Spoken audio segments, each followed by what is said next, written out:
If you're someone who wants to build real wealth, create financial freedom, and design a life on your terms, then you're going to love this episode. Linda McKissack is a real estate entrepreneur, speaker, investor, and co-author of the USA Today bestseller, Hold: How to Find, Buy, and Rent Houses for Wealth. With over 35 years in the real estate industry, Linda is known for turning adversity into opportunity. After finding herself $600,000 in debt, Linda rebuilt from the ground up, becoming the #1 real estate agent at Keller Williams, then scaling into ownership of multiple KW franchises, and eventually becoming the company's top profit share earner. Today, Linda helps entrepreneurs think bigger, build lasting wealth through business and real estate, and step into a life of freedom, impact, and true design. She's a remarkable source of inspiration, and it's truly an honor to have her on the show. Welcome, Linda, and thanks for joining us on Life Excellence. My pleasure, Brian. Happy to be here. Thank you. It's great to have you. Linda, you've achieved tremendous success as an entrepreneur, real estate agent, and investor, but your career certainly didn't start out that way. In fact, it didn't even start out in real estate. Tell us what life was like for you and your husband, Jim, when you first got married and were starting your career and life together. Yeah, absolutely. The beginnings were I was pretty much in my early 20s, so I hadn't experienced a whole lot. I had figured out that I pretty much could only make minimum wage. I'd worked 2 or 3 jobs, but I never made more than about minimum wage. But my husband was when I married Jim, he was in the restaurant and nightclub business. And he suggested, because I was kind of struggling on what I could do to make decent money, right? Because minimum wage won't get you very far. And he suggested I go back to college. So I didn't go to college early on. No one in my family ever had, so it just didn't even cross my mind. And so I started back at Texas Women's University, going to classes, and discovered very quickly that I loved to learn, but I couldn't really find anything in the college network that, I don't know, just kind of lit my fire, if you will. But Jimmy was in the restaurant and nightclub business and had really done really well. And I always like to tease and say, so I thought I married me a rich cowboy. But I would soon find out that life has several or more than several graduallys and suddenlies that it hands you in life. And that's what happened to us in the late 80s and early 90s in Texas. It actually went through one of the worst economic downturns, I believe, even worse than 2008, 2009.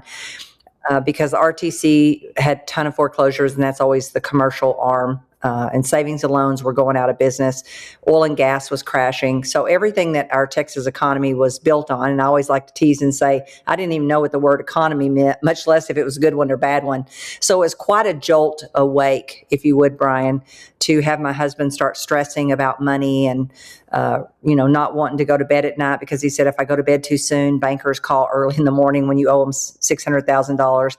And the reason we owed him that much money is we had taken all the money he had from having success in local nightclubs in Denton, Texas, and gone to Dallas, and we were going to try to make it bigger with like a mini Dave and Buster's, if you will. But the economy just wasn't supporting it, and so he wound up selling that business for $600,000 less than we owed against it. So overnight we went from, feeling like we had money to all of a sudden we didn't have any money. So it was a wake up call, quite honestly. And I always say life is either going to give you those opportunities to set big goals and achieve big things, either through a push, which that definitely was a push kind of off the cliff, or a pull where you learn to actually use it as a tool yourself. And so our wake-up call was, we've never been in this situation. We don't know how you get out of it. We don't know how we got here. Because quite honestly, when those happen, there's a lot of things you're not aware of. And so we began to desperately read books. But my husband said, he had a peewee football coach. His dad was absent most of his life. And so there was a gentleman that kind of took to Jim and would pick him up for football, peewee football. And the man told Jimmy a long time ago, he said, if you want to make a lot of money, real estate is the way to do it. So I laugh today and say, Jimmy thought the man said, get a wife, get her to sell houses, y'all be rich forever.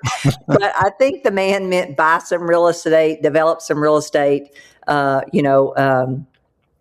whatever. I don't think he really meant, but to be honest with you, Brian, I actually found my niche. I found that I could actually sell if I really believed in something. And so selling houses was the perfect match for me. Although I only made $3,000 gross my first year, Jimmy said, this math is not good, Linda. I spent 15 for you to make 3. So we're going the wrong direction. But to be honest, Brian, back then, one of the things that I fell in love later with Keller Williams about is there was no training for a realtor. You were literally, if you got lucky, you got a few days or a week on the front end, and then you were given a desk and a phone, and it was like, good luck, you're on your own, right? So I did stumble for a long, long time trying to figure out, how do you do this, right? And then I happened to find a seminar that an affiliate paid for me to go to, and that was the game changer. I realized at that moment that anything in life you want to do, somebody out there knows how to do it. You just got to go how to get in the same room with them, to be honest. And then that we were kind of off to the races. We wound up buying our first 3 investment properties with a partner because we didn't have the money. I always like to say you're driving it, wearing it, living in it, or eating it, or somebody else has it. In that case, we had somebody else that had it. And so I'm just thankful that he was willing to trust me enough to be a partner with us on those and get us started, because we realized that wealthy people don't, even when economic crashes happen, they don't have the same kind of outcome we had. And so we knew what we had to do. We just weren't sure how we were going to get there because we were so far behind. I thought it was interesting, given your situation, and Jimmy had that entrepreneurial spirit. You certainly have that today, but you hadn't developed it at the time. That even with the suggestion of Jimmy's friend or mentor, that of all the opportunities, all the ways to start to dig yourself out, that you would go into real estate, which isn't exactly a sure thing. It's not that 9 to 5 job where you have certain money coming in every week, every month, every year, and yet you went into real estate. And I think that was really interesting, and ended up being one of those. I forget what did you call it? Gradually and suddenly. So that ended up being one of the gradual thing. It was one of those twists of fate that obviously ended up working out really well for you. And as you said, you weren't exactly an overnight success. You made $3,000 your first year. Eventually you figured it out and got into a lot of other things that we're going to talk about. But walk us through that progression from selling real estate and eventually becoming successful doing that, and then becoming a franchise owner and an investor. What was that progression like?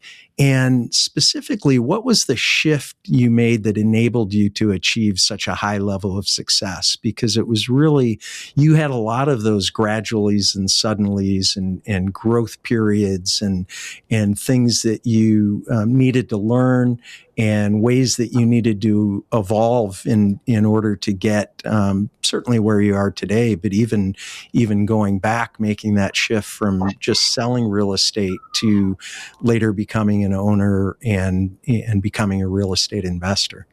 Yeah. I think, in the beginning, I had no idea, because Brian, never even lived in a home that was owned. So I didn't even know what home ownership was or what a realtor did. Jimmy omitted one part, and that is he forgot to tell me that he had actually gotten his real estate license twice, and once in the 70s and once in the 80s. Before he talked me into getting into it, he omitted that part of his story because he said that he didn't like it. So I'm so thankful he didn't taint my view with it, because I didn't know he had ever even had a real estate license. This was before me. So I think, first of all, the always say the worst thing happens to you can wind up being the best thing happens to you if you get the lessons that are there for you to get and you do something different, right? And so I think the success was there was a big have to.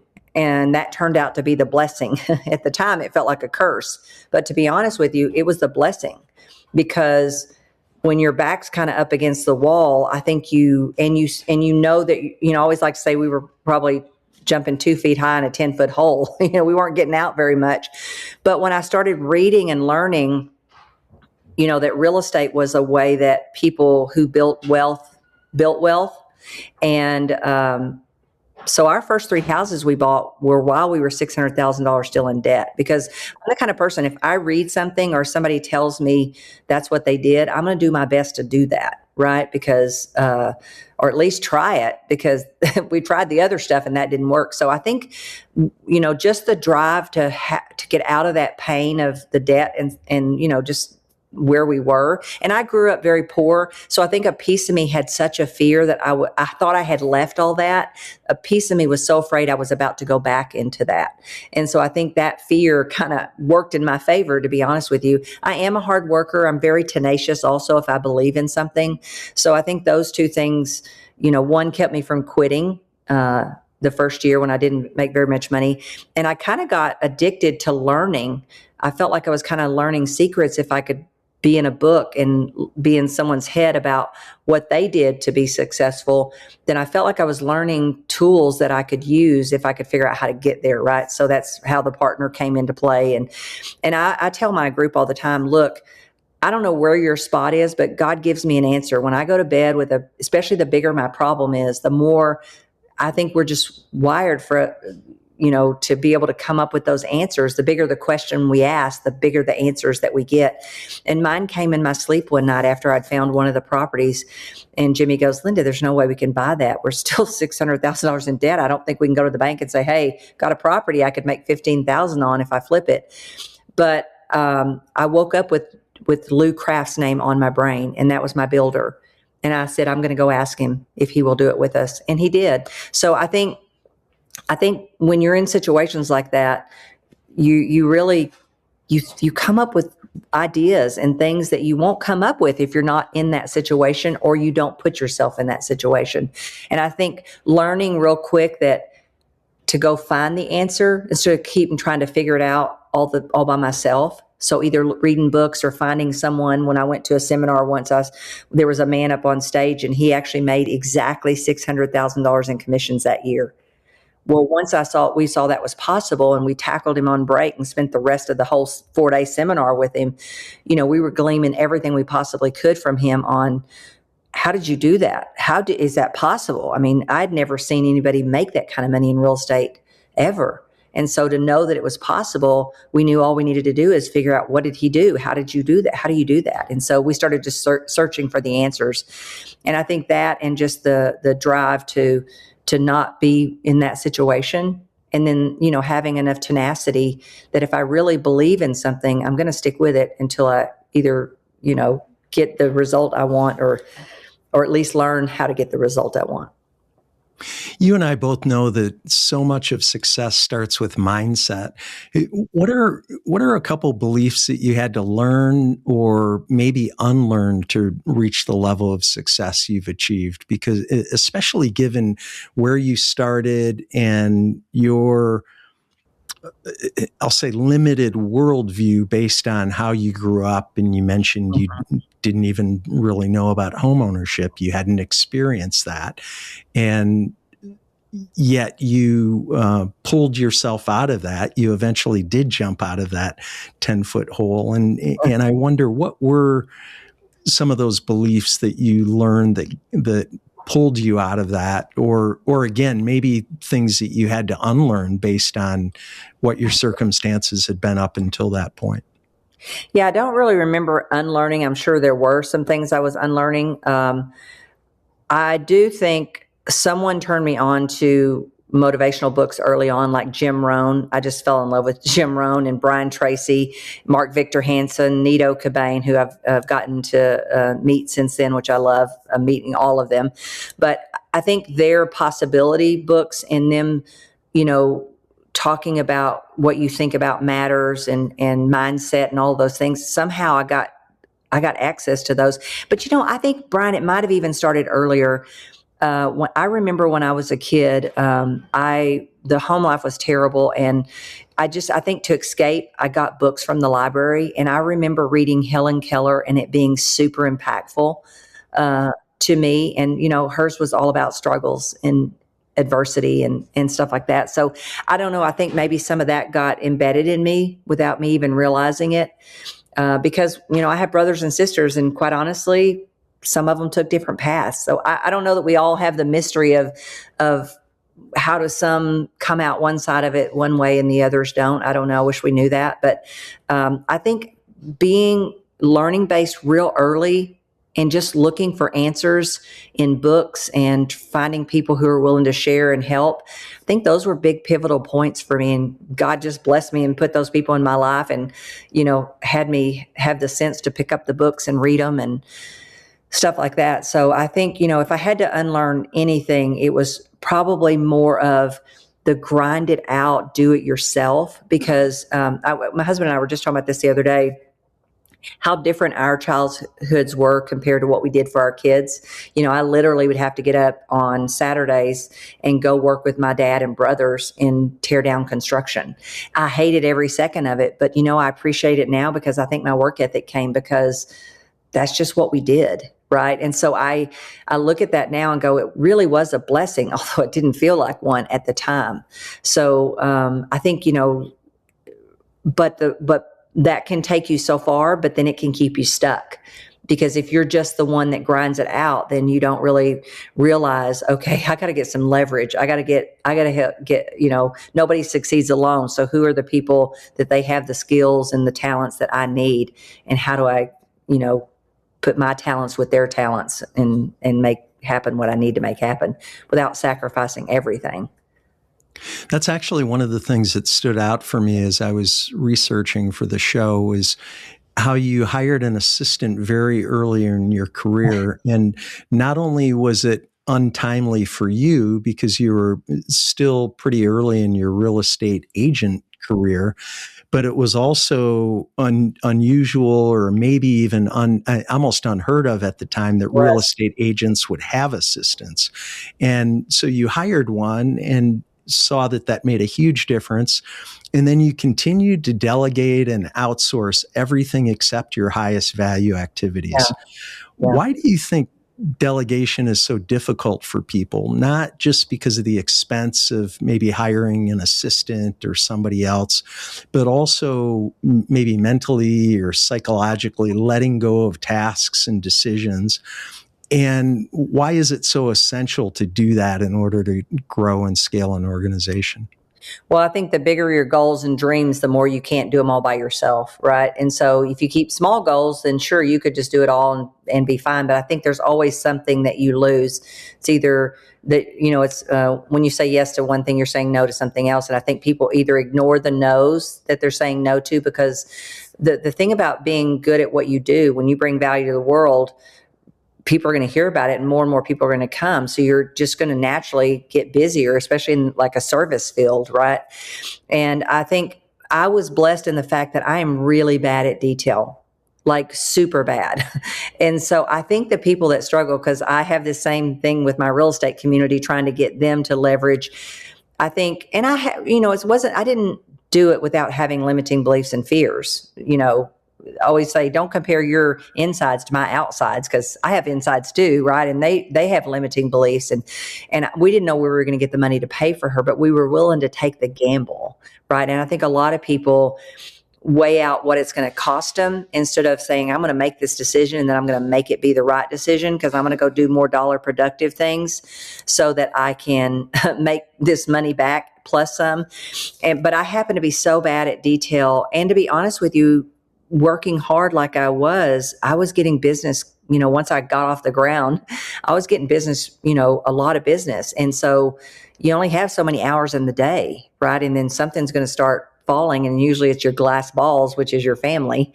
And then you don't want that to happen either. So I think people have a hard time, Brian, because they're probably pretty good at both. And they wait too late. So then they can't see a way out of it because they're too busy now to hire somebody. They're too busy to train someone. They kind of almost go too far into success. I think it's their own success that keeps them stuck. Interesting.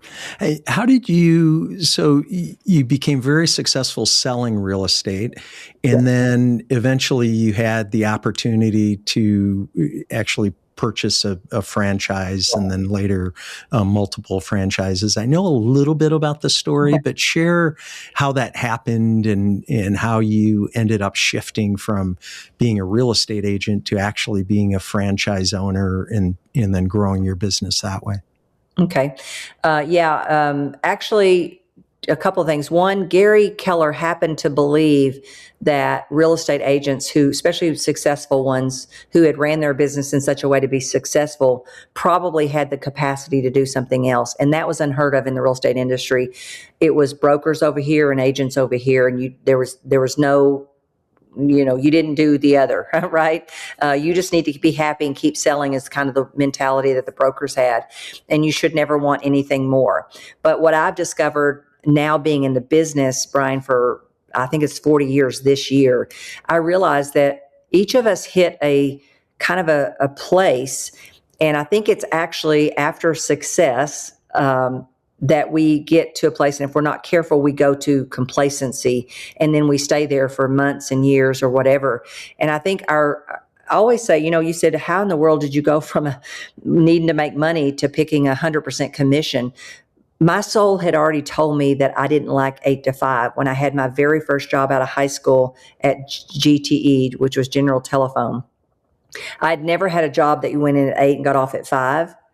But my soul kind of just started to think, oh, this feels like prison. What is this? And I would do as much as I could on my breaks and on my lunch. And, I was more interested on what was in the outside world than what was in that cubicle downstairs in the basement at the General Telephone. So I kind of say, number one, we get signals. We get, the Holy Spirit, you get your soul. Something kind of is telling you when you either need something new, you need a new challenge.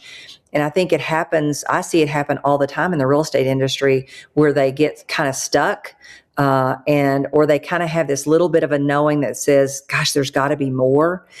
And I had one of those moments. I was the number one agent in Keller Williams, and Gary was coaching me personally. And I said to him, Gary, I can't say this to too many people.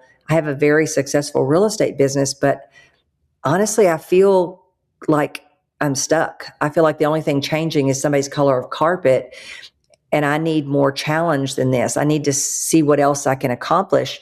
And I've learned since then, Brian, that I think there's the two kind of entrepreneurs that Dan talks about. One is going to a certain place, and when they get there, they're like, okay, I got the car I wanted, I got the house I wanted, I got the country club I wanted. And they start looking either outside to just retire and do whatever. And then there's this other person that says, well, I just want to see what else I can achieve. And I'm just kind of wired that way, where I like the becoming of who I become because I go try to achieve, right?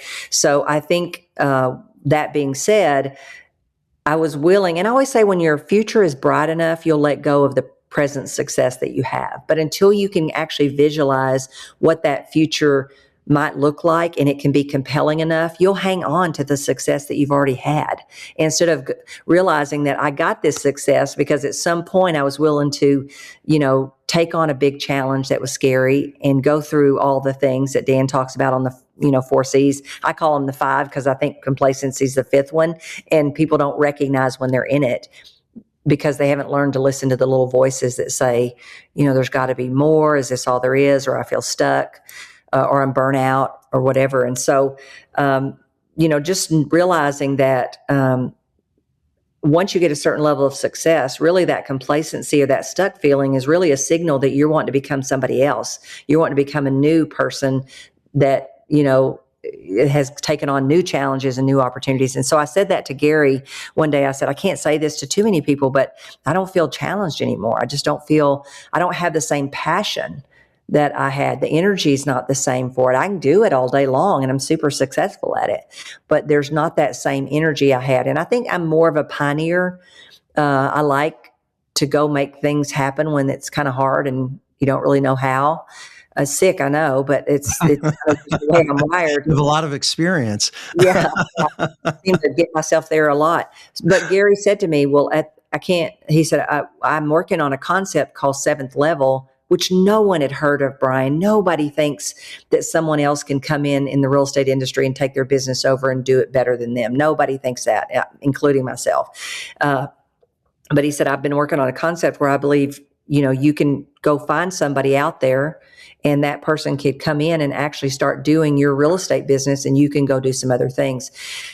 So that's kind of how we got into the region. But the market centers, our broker just was going to sell, and we'd been with Keller Williams already 4 years, and we really liked Keller Williams because they're so proactive on the agent side.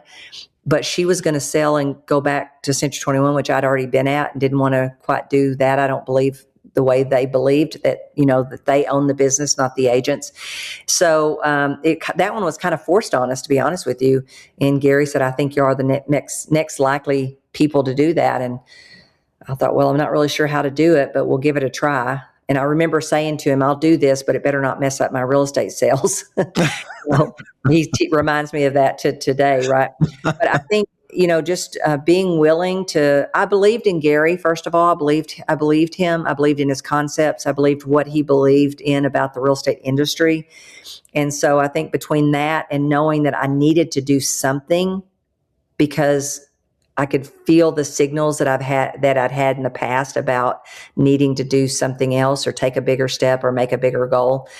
And so I think all of them just kind of presented itself. And when I said, okay, how would I do that? And who in the world could even take over my business? Because I'm doing 200 transactions a year at that point. I'm selling 200 homes a year. I have a team, but that's still a lot back then, And he said, well, I've already worked all that out. And it described the person to me. And then someone came to mind and I thought, oh, this is scary, but I'll give it a try. And then I think the other thing is, Brian, I burned the boat. I think a lot of times when I coach real top realtors and we're trying to, most of them come to me and say, I don't want to do this forever, but I don't see a way out. And we start talking about replacing themselves with someone. They number one, they either stay in and micromanage, or they can't imagine anyone could do it because they don't truly see themselves as a business owner just yet. Right. And so, yes, I was terrified to bring Brad in, but Brad ran it for 20 years so that I could go up into Ohio, Indiana, Kentucky and build that for Keller Williams. And then eventually we would sell that to him for over $1 million. So we really did things that no one had done up until that point. But I had great coaches and mentors. And I think that's important. And I think, when you have a future that's bright enough to compel you, you'll let go of whatever success you have. But until you do, you're going to just keep hanging on to that success. And that might be the cap that's on you. Well, that's a wonderful success story. And I appreciate you sharing it. Again, I knew bits and pieces. I didn't know the whole story. And kudos to you and also to Gary in taking a chance with you. And it obviously worked out well for both of you. I want to touch on something you mentioned earlier, and that's this notion of achievement. And I know you're an achiever. I'm an achiever. We share that. And you alluded or directly stated what I'll call this insatiable drive to achieve. So it's the opposite of complacency. It seems like anytime you sense that you are the least bit complacent, then you start looking for that next thing. What I wanted to talk about, though, is I know you well enough to know that you are not looking to achieve so that you can be happy. So that momentary complacency is not unhappiness. And I would love for you to share about that distinction between achieving to be happy and happily achieving, because those are two very different things. Most people aren't doing it the way you're doing it. They're seeking the next, the more expensive car or another watch or a bigger house. And they continue to do that. Many people, many high income earners continue to do that their entire lives. Can you share a little bit about that distinction? Yeah. Well, I think, I definitely understand what makes me happy and what doesn't make me happy. And the achievement isn't about happiness. It is something that's wired inside. And I do think that on achieving, Gary said it to me one day, because when it's innately in you and when it's kind of just who you are, it's hard for you to understand or see. because you think it's normal for everybody. So you don't really see it as anything unique or different. But I remember one day I was really frustrated because on one side I had, and everybody has, I call them either naysayers or noise. Noise is from people that love you and care about you, and they're coming from their own fears. When you try to achieve bigger things, they don't understand because they're coming from their fear. Maybe they like, structure, and they don't really want to go out and take risk or do all those kind of things.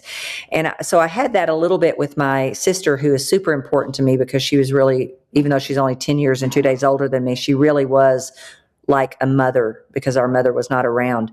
So she's super important to me. I had her on one side, not understanding why I am the way I am. And then on the other side, part of my role is to recruit agents and bring them to a company that I believe will change their life. And I would have those people not seem to want to achieve more, right? So I had this conflict. And I said to Gary one day when he's had a coaching session, I said, I know there's an answer here somewhere, but I can't see the forest for the trees. Can you help me understand this? And I explained it to him, and he said, well, Linda, life is about becoming. And the way that we become, all that we're here to become, is we go out into the world and we see what else it is we can achieve. He said, sports teams don't win one Super Bowl and go back to and do no training or try to get better. They actually go back and see who else they can become. And that was like a load got lifted, because I think there's places and sometimes in society that we can feel bad about being an achiever, like it's a bad thing, right? And so that was such a clear distinction of it for me. And then, and then I thought, how could you not want to see what all you could become here? And then I don't know if you've ever heard, there's a Pastor Wilkerson that tells it's called the Warehouse Story, where he talks about a guy that dies and goes to heaven, and St. Peter shows him around. There's this huge warehouse, and every corner they turn, they can see more of this huge warehouse. And the guy says, what is in that building? And he said, yeah, you don't really want to know. So finally he just says, look, I gotta know what's in there. And they open the doors, and inside this warehouse in heaven is all these boxes that have been unopened. And he goes around and he sees some with his name on it. And he says, what are these? And he said, these are blessings that God tried to give you, but you didn't open the package, right? And so I kind of think about it like that. And I think about books that I've read about people who say, I wish I'd have lived a life that was true to myself, not one that was expected of me by others, which to me translates into, I got to figure out what that life is. I can't just, ding around and just whatever happens. I got to have some ability to know what is important. What will I regret when I get to the end of my life? And then I think just enough things happened throughout my life for me to see people who died with regrets. And I think, I don't want to do that. I don't, So that taught me that really the most important thing is my family. And some people in their minds can't see how you can be successful and have your family. I don't know how you cannot. If it's one of your priorities, do you just make everything else fit around it, right? And I think we get stuck in thinking certain ways or feeling bad about anybody who tries to achieve. And I don't know. I've just learned that as long as I can be very clear about what are the most important things in life, and I'm not sacrificing those, I'm just not going to waste time if I can figure out who I can become. And I really realized that you could take everything away from me, but who I've become is priceless to me, because I'm not the same person. I'm not the same girl that we lost everything and didn't know what to do, right? And so I think you definitely have to understand nothing is going to make you happy, except for me, it's going to be a relationship with the Lord. It's going to be making sure my family those relationships are exactly like they need to be. And, I'm spending my time in such a way that I've got my priorities straight. Well, and you do know that that's unique. There are many people who are like that, but there are also a lot of people who are not like that. And one of the things that I hear with you is you have clarity about what success is, what that looks like, and also boundaries around the things that are most important. You mentioned the glass balls, and I know that I'm pretty sure that you're not dropping too many glass balls these days, and probably haven't for a very long time, if ever, because of that clarity you have about what success actually is. I think that's where people get confused, and they might say success is one thing, but when you look at how they're living their lives, you see that they're really prioritizing things that aren't the things that they say are important. Yeah. And, I don't want to elude anybody to believe that I haven't made mistakes, but my mantra is if I mess a key relationship up, I'm going to fix it as fast as I possibly can. And I'm going to say sorry if I need to say sorry. And, you realize real quick that none of us are without faults and nothing is perfect, but I'm going to do my best to have learned from mentors and coaches, and also just watching, my own parents, watching my mother die and have major regrets about not being a good mother. I'm like, yeah, I'm not going to go down with that one. I'm going to do even if I screw up or feel like I did something, I'm going to apologize as fast as possible in those relationships that are key, because I'm going to get them right back up as fast as possible. Yeah.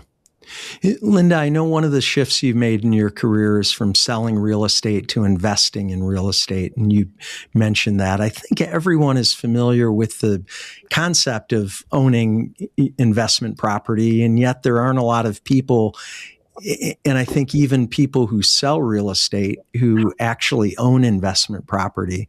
You and Jimmy have done that. You mentioned having 3 houses when you still owed $600,000. I wonder, is real estate still one of the best vehicles for building wealth, or do you think there are better opportunities today? I mean, I still think they're some of the best. Some of the rules that from the book Hold have changed, because back when, even though our interest rates were higher back then, when we bought real estate, the prices were lower, right? So the numbers still have to make sense. But I always say there's going to be the D's out there: drugs, death, distress, and divorce. And those always cause people to need a hero to come along and give them money as fast as possible so they can go begin again, right? And so, I think, from the outside looking in, people say, oh, well, the price is too high or whatever. But there's always a place and a time when someone needs to do it fast. They don't have the money to fix it up. They don't want to fix it up. They don't want people coming through. There's always those situations. And when you're an investor, it's all about the numbers and the numbers making sense. And, I still think it's one of the best. We've switched a little bit because Jimmy and I are as of the age right now where we don't want to wait 20 years for someone else to pay off our house. And that's the other thing I think is number one, it's kind of like insider trading. You can find those deals where you can't do that in the stock market. You can't have inside information. But also, I think, we don't want to wait 15 or 20 years for stuff to be paid off now. So now we're doing RV parks. That's what we're doing up here. You can tell I'm kind of in a cabin. We're up in Branson. We put some of those park models, or tiny homes, whatever you want to call them, in our RV park that we bought at the beginning of 2025. So we've shifted a little bit because now we're more interested in more like cash flow stuff, not something that's going to be paid off in 20 or 30 years. So I think I think real estate is one of the best. And you're right. I do get very frustrated with my real estate community because they don't figure out what their hold number is. What's that number that you're working for because you want to, not because you have to? Let's make sure we're getting that satisfied as quick as possible. And then you can flip all you want to. But a lot of times people see flipping as investing. And honestly, if they just went out and sold another house, they'd have a lot less risk. And it's the same thing. You get cash, but it's not really building anything for you. So I constantly trying to get the people in my community to understand, what's your hold number? Let's make sure we're not getting to that number, because that's the number that gives you the freedom to work because you want to, not because you have to. It also, gives you the freedom if you've got a family member that's got some kind of, situation where they're going to lose their house. You could do a life estate for them. There's so many options you have if you wind up having more than you need, right? But you don't have any options if you don't work on that side of it, if you don't create that passive income stream that protects you in case something happened to you and you couldn't work. Or if you're still working and you like it and you want to keep doing it, there's always a need for that money somewhere. Either your church, for me, it's the church and Salvation Army. I also like John Maxwell's, foundation. So, I mean, there's always things that extra money can go for. So for someone listening or watching today who has no real estate experience whatsoever, what's the best path to building wealth in real estate starting today? So in other words, what would you do if you were starting from scratch, you had no real estate experience, no network to reach out to? What do you recommend for people? Well, I would say it depends on the person, right? First, I'd start reading books. I would read, of course, our book Hold. I'd read any single family home buying book. I'd read Multifamily Millions. I would read enough stuff, and depending on their age too, it also matters. By the time we even got started, Jimmy was almost 40.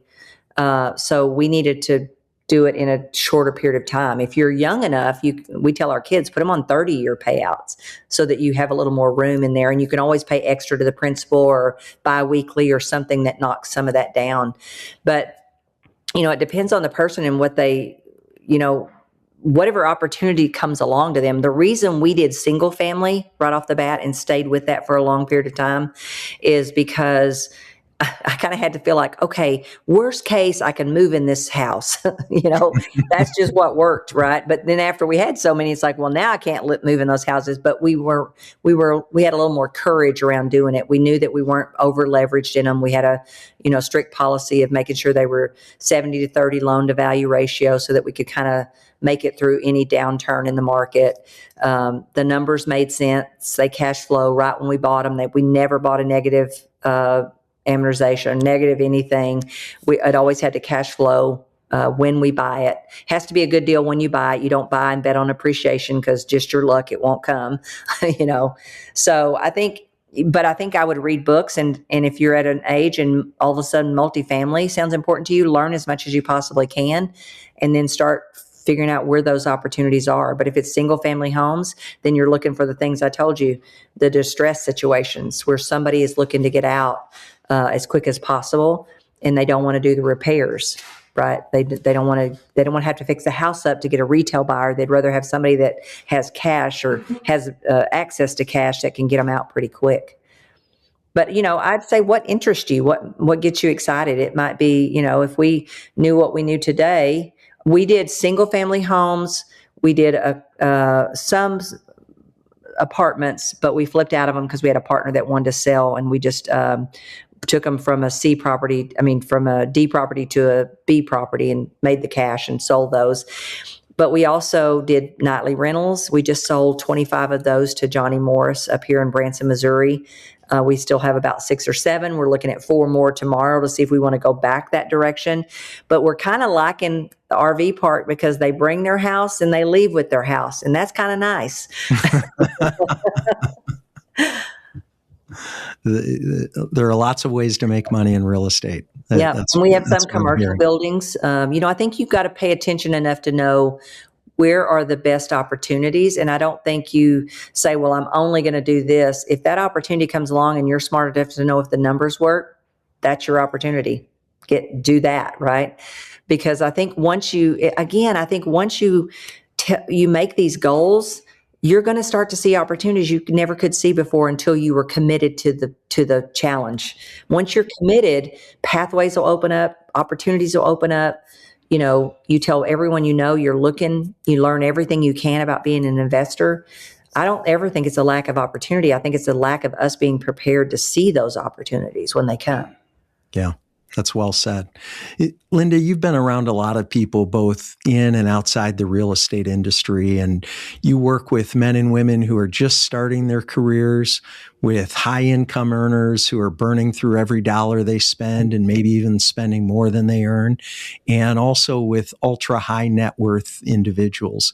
What are the traits, and I think we've heard 1 or 2 of them already, but what are the traits and also the strategies that enable people to build real wealth and create financial freedom in their lives? What are people like you doing that most people aren't doing that cause you to be successful? Well, again, I think that gradually and suddenly that happened early on, forced us to move wealth building from not even thinking about it ever to the top. So I think number one, they're not thinking it. They haven't figured out why it's important, because unfortunately, when it's too late, if you wait too long and it's too late, and that's what happens to most people. They literally I think we're going to live more and more longer than our money for most people. So we have to have the blessing, which felt like a curse at the time, to wake us up. So they haven't had a wake up call. So the first thing is play your life out for the next 20 years or so. If you keep doing what you're doing, and I think a lot of people think they're going to want to work forever. And I say, that's great, but I want you working because you want to, not because you have to. They feel totally different. And I think over time, you want to give away some of those jobs and do only the things that give you energy and make you excited to go do what you do. And you can only do that if you're not having to do everything yourself. And I think you have to make wealth building more of a priority, because if it's a priority, you'll take action toward it. If it's not, because you think my great job and my great business is never going to change, let me just tell you, as late as last year, we had a gradually and suddenly hit us that we were not expecting, that set us back income-wise a large amount, right? But guess what? Now we know what to do, right? It's like, oh, I've been here before. But if you've never had that happen, or you don't really understand, that means I got to get busy. I got to do what's worked well in the past. I got to go find those commitments that are scary, that keep me awake at night, that I don't know how to do, but I got to take action before I know exactly how to do it. And I think those are the key characteristics. Somehow, I don't think we have any less limiting beliefs. I don't think we have any, less fears around any of it. I just think we've weighed out the odds, and not doing it is more fearful than doing it. Yeah. You mentioned wealth building. We've talked about achievement, this notion of striving to do better, to be better, to have more, everything that gets packed into that. And I also know that you're a woman of faith. You've talked about God on the show. You've mentioned the Holy Spirit. How do you reconcile that? Because the Bible talks a lot about rich people and the challenge of rich people getting into heaven. How do you reconcile that, being a woman of faith? Yeah. Well, and I think we all have, some of our limiting beliefs come from our faith, and we've all been to those kind of deals. But I love what John Maxwell says. You can't be outrageously generous if you're broke. And, I had a pastor tell me one time, because I said to him, I don't know. I mean, I'm glad God didn't call me to Africa, but I feel bad God didn't call me to Africa, because you sometimes, we go ahead, we compare our insides to other people's outsides, whether it's money or faith or any of those things. We have a tendency to do that. And one of the things he said to me is, Linda, we got to have people who can make money and who can fund some of this stuff, right? So I feel like if God wanted me to go to Africa, he'd call me to Africa, right? And it'd be that same little urge that I had back in my business whenever I couldn't, get it to go away, that there's got to be something more, a new challenge. I don't think it would go away. I think it would just continually wear on me until I took action and had faith to do it. But I think the missions, they get funded. And sometimes if that's what God's gifted you with, then you got to be good stewards of it. Well, I think the other thing is that some of us are called to do ministry not in Africa or Haiti, but in the marketplace, right? Maybe in the real estate office, or at the real estate seminar, or in whatever professions we're called to do. Yeah, I had a lady reach out to me the other day that's in my program, and she said, I feel like, and this was to me the greatest compliment anybody could give me. It gives me chill bumps even to say about it, because I usually say this about the godly women I know in my life. And she said, I feel like you're closer, maybe closer, so I want you to pray for me. My husband just got called to the front lines. And I'm like, what a compliment. I mean, honestly, we all live in our gap, whether it's our faith gap or a money gap, or, parent gap or whatever. And that was, I think God confirms, you know what I mean? And he'll give you those little confirmations. But I am attending this thing. I'm super excited. Brandon Lake's dad, Max Lake, I think is his name. I'm going in a couple of weeks to his hometown with one of my friends, and he's going to work on how do you incorporate faith in your work, in your business. And so I think that's going to be a great little workshop. It's going to be fun and exciting to kind of see some of his ideas around that. But, you know, I think you have to give God the glory.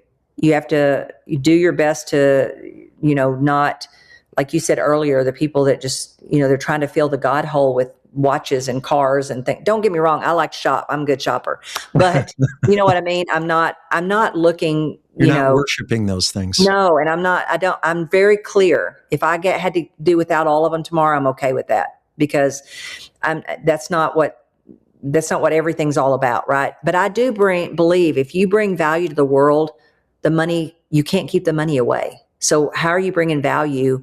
And then what are you doing? How are you being a good steward with that? How are you making sure that you're not putting it above something else? And, you know, I think part of the issue that some people have is they have a thermostat that was either created, you know, in childhood. Sometimes it's the parents, the way their parents talked about money and scarcity of money. Sometimes it's a pastor that they heard talk about the love of money. And so they just, you know, I think you have to wrestle with that in your own prayers and ask God to give you guidance if you have a blind spot in any of that area. And then what does he command us to do? And again, you know, I think about the story about him giving the money to each of the people and not being happy with the person that did nothing with it. I think it's the same thing with our talents. I don't think he gives us our talents to do nothing with them. Totally agree. Yeah, I appreciate you sharing that, and look forward to hearing more about Brandon Lake's father's seminar. That sounds great.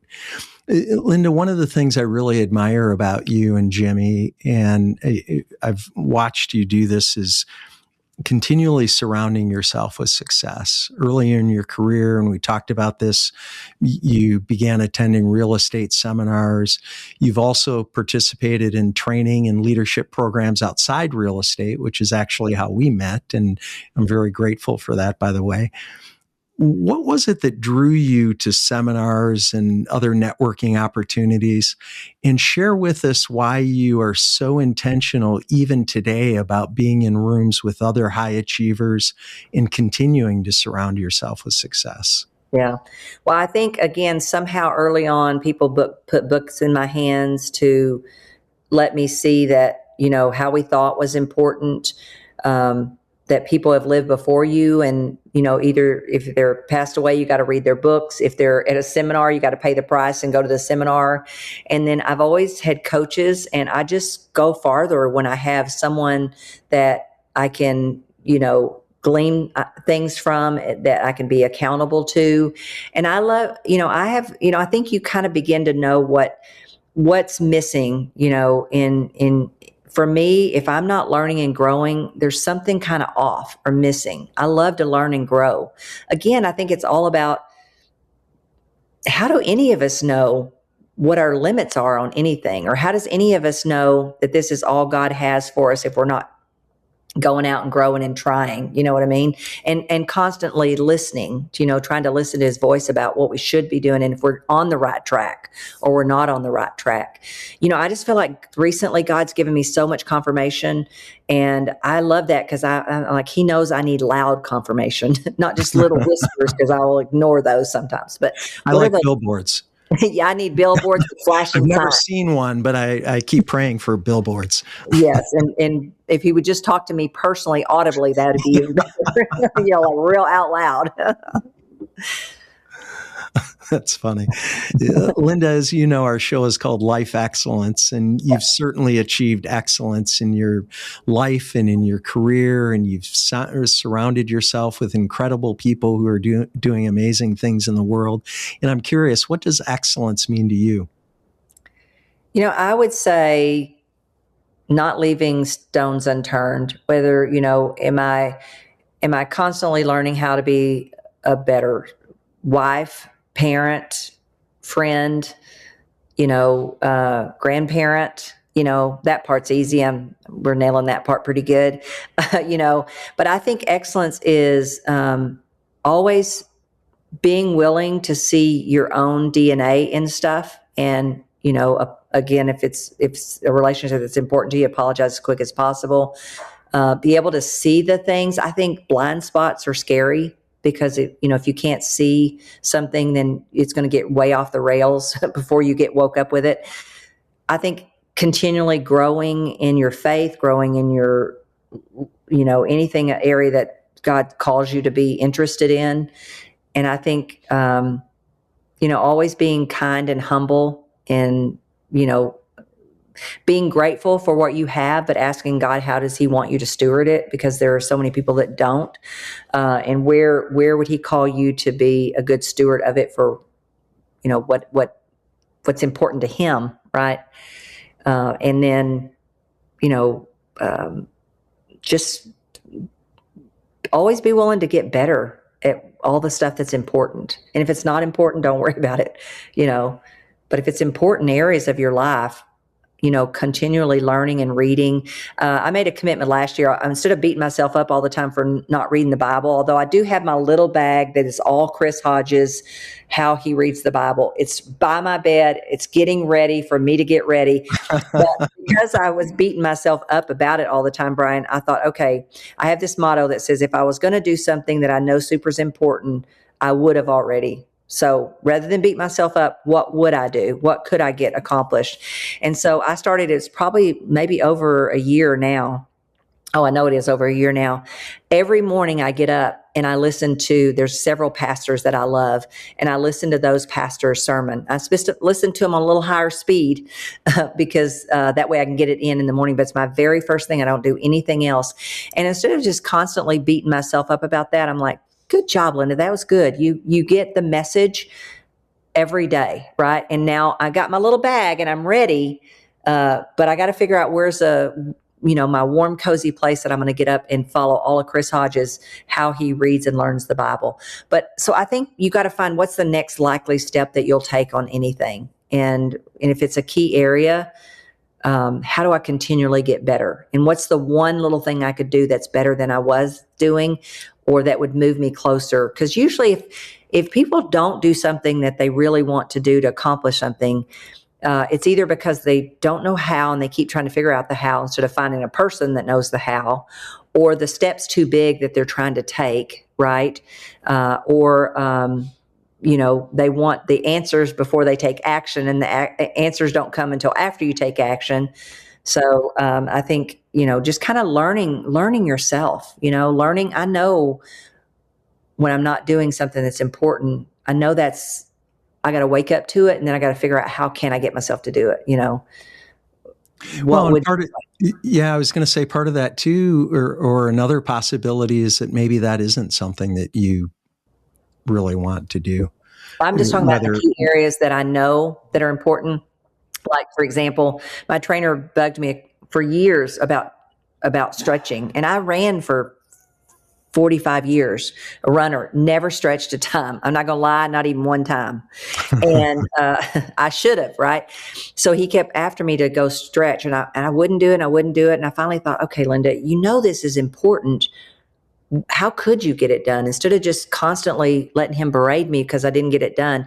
And so I found a stretch lab. Guess what? I go there 2 or 3 times a week. They stretch me, right? So I'm saying only in the key areas that matter. If it's an area that doesn't matter, that's okay.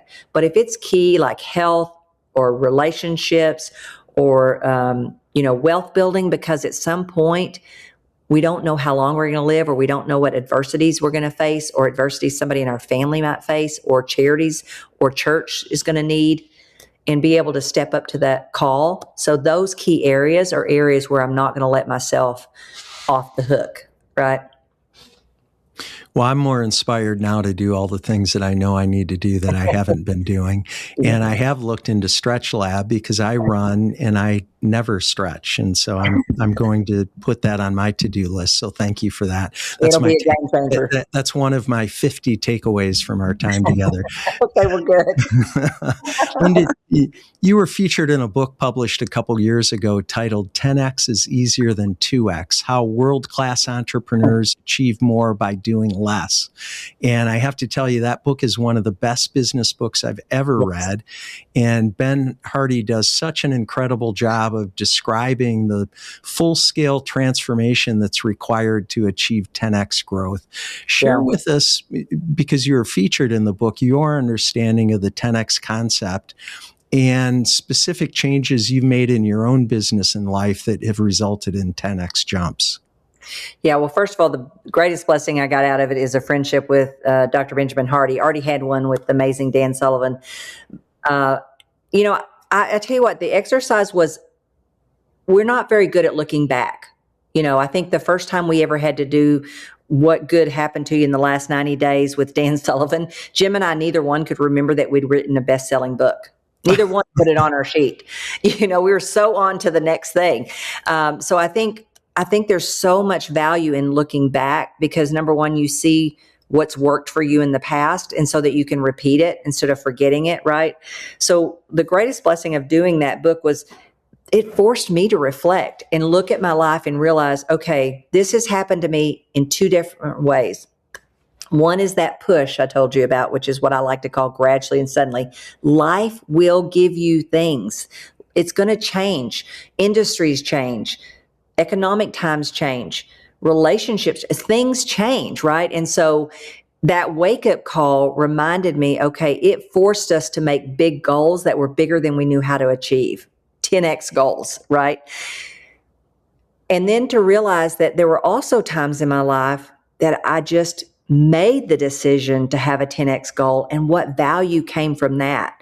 So the benefit of understanding 10X is easier than 2X is you can actually begin to use it as a tool to advance your life. Because when I say to people, they say, well, how did you get where you are from where you were? Well, guess what? I just did this over and over and over again. I found big commitments that were scary, that I had no idea how to do them, 10X, because they make you think different. They make you become a different person, right? It's a new person than the person that succeeded what you already succeeded at.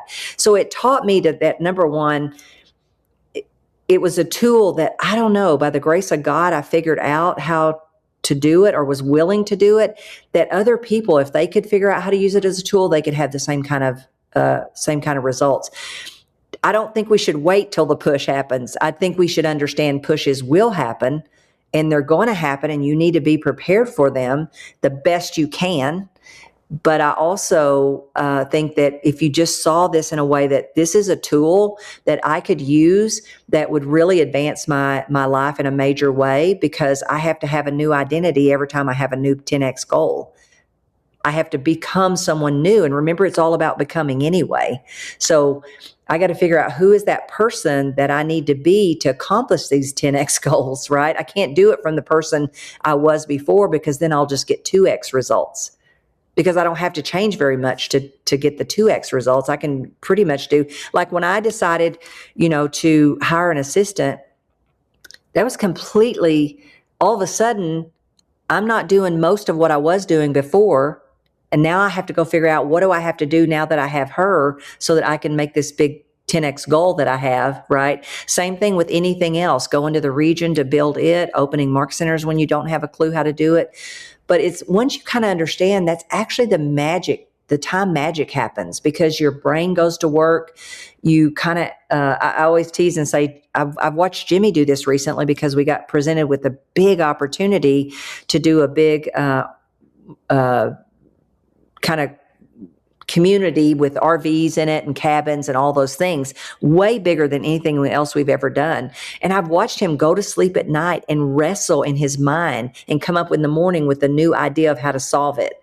It's kind of fun and magical to watch. Now whatever he decides to do is what he decides to do, but he's grown so much from having to think so much bigger and get prepared for what would this look like? How do we make sure it's as much of a decent investment as we possibly can?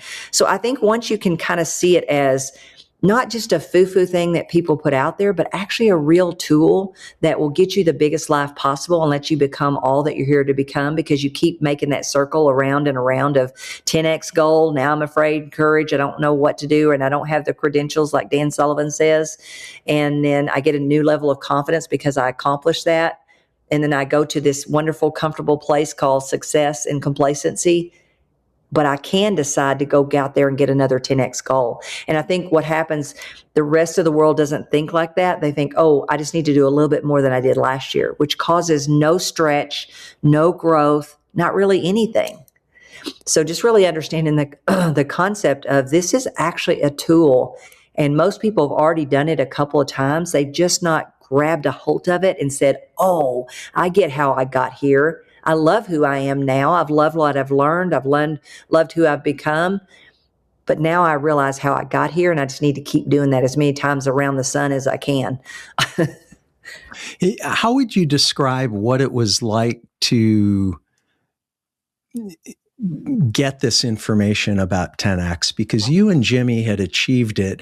You didn't have the tool. You just did it, and you were featured in the book because you did it. Mm-hmm. And so to have read the book and learned this concept that Benjamin Hardy did such a great job articulating, how has that helped you going forward? Does that give you a recognition or an awareness or validation, or how has that helped you going forward to be able to describe what you did rather than just having done it? Well, I think I have a whole new appreciation for the powerful tool it is, and how if I can get other people to see that they can use it as a tool also, and I can always remember to not stay in that comfortable complacency place very long, but yet to go find that next 10X goal so that I can become whoever I'm here to become and all that I can become, right? So I think more than anything, it's convicted in me what a powerful tool it is, and that for some reason we do it, and then we have periods of times where we just don't do it at all, and we don't see it. We almost are afraid to do it again, right? Because it's kind of like I always say, when I ran one marathon, I know what it's like to train and run for a marathon now. So I never did another one, but I did hundreds and hundreds of half marathons, right? So it's kind of like that. It's kind of like once you do something and you make it through all the scariness and not having all the answers and having to take action before you have the answers. Once you do that, it's real easy to say, this is nice and cozy. I'm going to stay right here for a while. But if you can change the belief about the power of not staying there forever, but to go out and really realize that complacency place is actually a signal that you're wanting a new identity. And the only way to get the new identity is to figure out a 10X goal that gives you a new identity. So I think if anything, I have a whole new awakening about it, on how powerful a tool. I always love it when somebody way smarter than me can take something so complicated and make it so simple. I love simplifiers. I just do, right? Because I'm just a multiplier and I make a mess out of everything and then just see what sticks up against the wall. But I think most great leaders, that's what they do. They take something that all of us have been doing, but we haven't been able to see it for ourselves. I always like to say, when I met Gary Keller, he hadn't written the MREA book yet, which is the kind of the real estate Bible on how you make $1 million in real estate. But I say I was at level 5 by accident. But I didn't know it was level 5 because nobody had named it and claimed it until he did that. So I think that's what I want people to wake up and see is you've already done it. You've already done it probably a few times, but now to wake up to it as a tool and something that can really make as big a life as possible for you is to now turn that and use it and know that, okay, yes, it's going to be scary. I'm going to have some courage. And I always like to tease and tell my group, we'll get you some Depends. Don't worry about it because you're going to wet your pants thinking about it.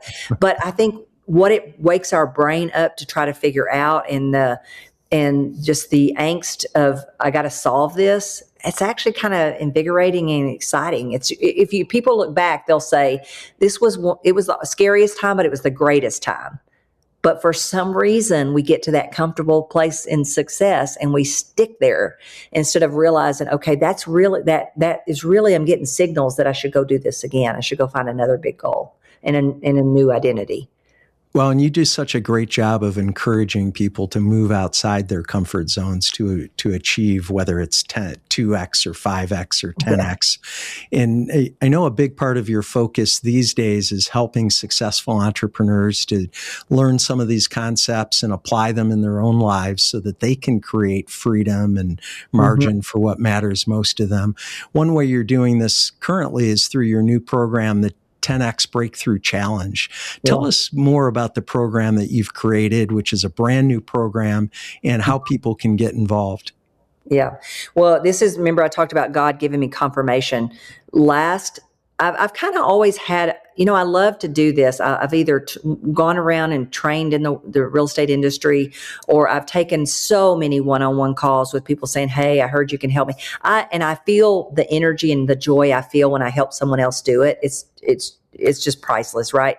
So I've always kind of had a knowing about it, but I couldn't quite figure out, because I am such a person about freedom, I couldn't figure out how to do it and still preserve the thing that I teach other people to get more of, which is freedom of their time, right? And freedom of money, so that they're not working because they have to.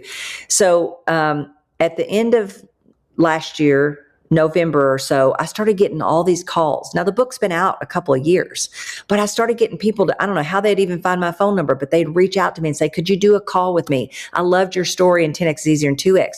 And finally, in about December, when I'd had all these calls and I was doing 1-hour calls, I'm like, okay, God, I get it. I feel it. I feel it's a confirmation. And I happened to have a guy on our podcast, and great Christian guy. And I had never, I looked into all these people online, and none of them felt authentic or like how I could feel good about how I like to do anything if I'm doing it, right? And I ran across a guy named Graham Cochran, and he's an amazing Christian guy. He's also in John Maxwell's group. And Dana and I interviewed him, and I just felt it. I started watching him a little bit, and he doesn't sell anybody on anything, which I don't believe you can do anyway. You can help people self-discover if it's right for them. And I just loved his style and the way he did it. So I wrote my big fat check. And, action takers are money makers. And when you pay attention. So I paid attention all of a sudden to every call he had, and I just felt confirmation. I could do this like this. I can help more people if I do this challenge. And then a group from the challenge who feel like it's right for them will move over into what I call the 10X Accelerator. And I have to tell you, it's not going to be easy. I'm still going to have bumps in the road, I'm sure. But God's just given me such confirmation and plus we have homes in other locations like San Diego. I love the ocean, but I also my grandchildren love the mountains. So we have a house at Whitefish, Montana. And I want to be at these places, but I want to do what I love to do, which is help other entrepreneurs, figure these things out, get more freedom of their time and money. And so it was a confirmation from God that this is probably a door I should be walking through. And then the right mentor and coach showed up at the right time. And it's just been a godsend, because it's exactly what I enjoy doing. I get off the calls and I think, God, I'm so blessed. I can't believe I get to do this. So that's how it kind of all started. And we're doing our next challenge on April the 6th, I think, through the 9th, 6th, 7th, 8th. Yeah, April 6th through the 9th. And they can, on my lindamckisack.com. I usually don't even know where they can find it. Zoe has beat it in my head that they can go to lindamckisack.com or follow me on Instagram at McKissack Linda. At McKissack Linda. But I love doing it. I'm having such a great time. I love, the hardest part though is, I want to, because I'm such a doer, I want to do it for them. And you can't really do that. But I told them, I was teasing them the other day. I said, if I have to strap you across my back and carry you over the finish line, I'm gonna,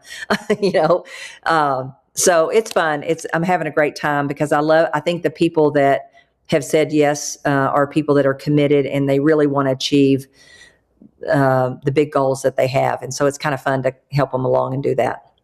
Well, it's such a powerful program, and the opportunity to work with you alone is worth probably 10 times whatever you're charging for the program. And also for anyone listening or watching, we'll include a link so you can take that next step and start building your 10X future. Linda, thank you so much for being on the show today. It's always great to see and invest time with you, and I really appreciate all the value you've added today on the show. Please tell Jimmy I said hi, and hopefully I'll get to see both of you again very soon. Yeah, my pleasure. Thank you, Brian. Appreciate it. Keep doing your good work. Likewise. Thanks, Linda. Thanks for tuning into Life Excellence. Please support the show by subscribing, sharing it with others, posting about today's show with Linda McKissack on social media, and leaving a rating and review. You can also learn more about me at brianbartes.com. Until next time, dream big dreams and make each day your masterpiece.